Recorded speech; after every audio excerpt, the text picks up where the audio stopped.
Haleluya, puji nama Tuhan. Selamat pagi Bapak Ibu Saudara-saudari yang dikasihi Tuhan.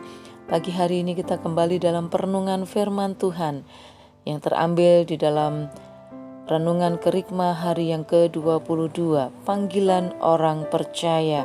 Apa itu panggilan Tuhan?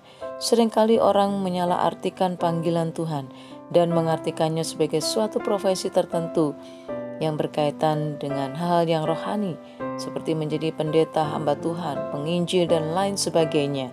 Padahal setiap kita dipanggil oleh Tuhan untuk melakukan kehendak Tuhan dalam hidup ini. Galatia 5 ayatnya yang pertama.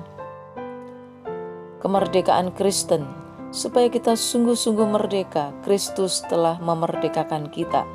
Karena itu berdirilah teguh dan jangan mau lagi dikenakan kuk perhambaan. Panggilan Tuhan. Kita dipanggil oleh Tuhan untuk melakukan kehendak Tuhan dalam hidup kita. Kita akan melihat apa itu panggilan Tuhan bagi setiap orang percaya. Yang pertama, kita dipanggil untuk merdeka. Ayat yang pertama, merdeka berarti tidak terbelenggu dengan sesuatu yang menjajah dan memperbudak diri. Ketika kita mengakui Kristus sebagai Tuhan dan Juru Selamat, maka kita sudah dimerdekakan. Amin.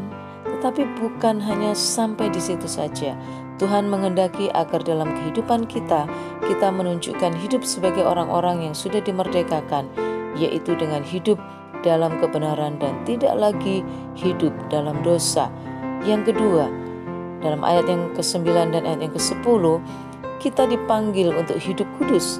Kita yang telah dimerdekakan di dalam Kristus, kehidupan kita bukan lagi milik kita, melainkan milik Tuhan.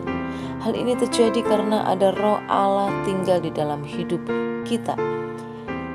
Hidup dalam kekudusan berarti kita tidak akan lagi hidup menuruti keinginan daging, tetapi kita hidup menuruti keinginan Roh Allah yang ada di dalam hidup kita.